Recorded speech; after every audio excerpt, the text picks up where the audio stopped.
Hi everybody, my name is Hannah and this is Pepper and Pine, and today I want to share with you the chalk drawing for the letter E. This is for our Waldorf inspired Islamic main lesson block on the letters. I'm using Sargent Art chalk pastels, and I'm also using this wooden elephant as a guide to help me along on this chalk drawing. It's going to be quite a challenge doing that elephant. And in the past, I've used that little wooden elephant to help us do our crayon drawing and our color pencil drawing. But this time, I'm going to be using it for our chalk drawing. I am using a chalkboard that is about 22 inches by 32 inches, so it's not too big.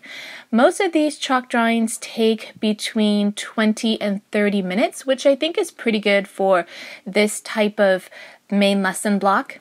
And so I tried to first outline that elephant, and that didn't work so well, and then I'm just kind of freehanding it. It's really challenging, and so I just kind of kept working at it. The funny thing is that our crayon drawing turned out far better, in my opinion, than our chalk drawing.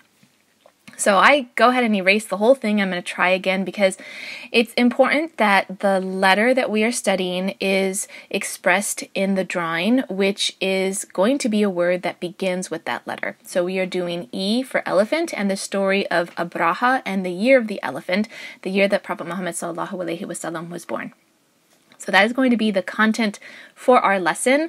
This is the chalk drawing that I will present at the start of the lesson. Sometimes I do the story the day or the night before we actually do the lesson. We're still trying to find our rhythm at this point in the main lesson block and trying to do at least a 2-day rhythm with these lessons, if not a 3-day rhythm.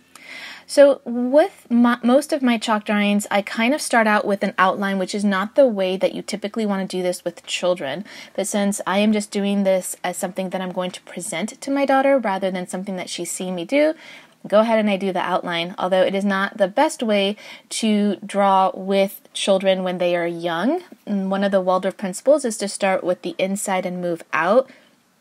And for the elephant, you might start with the shape of the elephant, the body of the elephant, and just kind of circle it out and just kind of build it out until you get that shape. Working with the block crayons actually helps quite a bit in achieving that kind of drawing technique. So we have the Kaaba in the background, and I don't have it looking the way that you would normally see it today with the black cloth around it, with the Arabic Quranic ayahs kind of embroidered around it. I am not certain historically what the Kaaba looked like at this time or during this time period, but I have seen other drawings where it's just the blocks, like the stones, they're just kind of carved and kind of placed for the Kaaba. And so I'm going for more of like that kind of look. All right, so also with my chalk drawings, I tend to work on one part, excuse me, and then work on another part, the foreground or the background, and I kind of keep shifting back and forth between the two and add some color, and then we'll come back in and add some shading or some layering and just kind of go back and forth between those two parts of the drawing. This is pretty typical of how I do a lot of our chalk drawings. With chalk, it's super easy to erase. The thing is that you want to be mindful of what your children are going to be doing in their main lesson book if they are using crayon, because you can't erase crayon.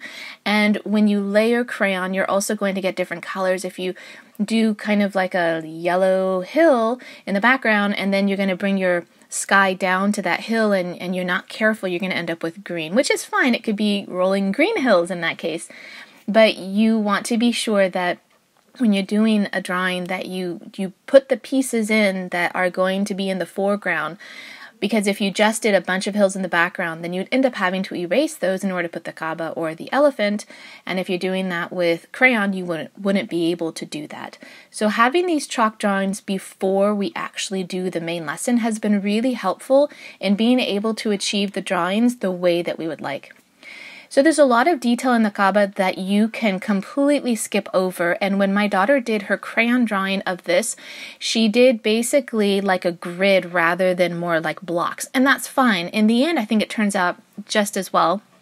But because this is the chalk drawing, because I'm going to present this to my daughter, and because there are only two main things in this chalk drawing, I went ahead and I added quite a bit more detail with the Kaaba, making those stones and blocks looking a little bit more true to life in a way. So the elephant is off to the left, and this is the time when all the elephants in the army were marching to the Kaaba to destroy it. And I didn't put an army, I didn't put any more elephants. I kept this one really simple. Now, if you were going to have this chalk drawing up for a while, then I would say go ahead and add more to it. Or you can start out with this, and then as you tell the story, you could add more elephants and then the birds and the baked clay that is falling from the bird's beak and their claws.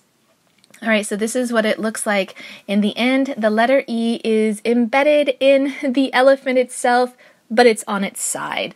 My daughter was still able to identify the letter E, which is really part of the greatest excitement of doing these kinds of main lesson blocks. All right, so if you'd like to see some of the other lessons that we're doing in this main lesson block, you can tap on the screen right now. And if you want to see what we're up to on a daily basis, you can find me on Instagram at Pepper and Pine.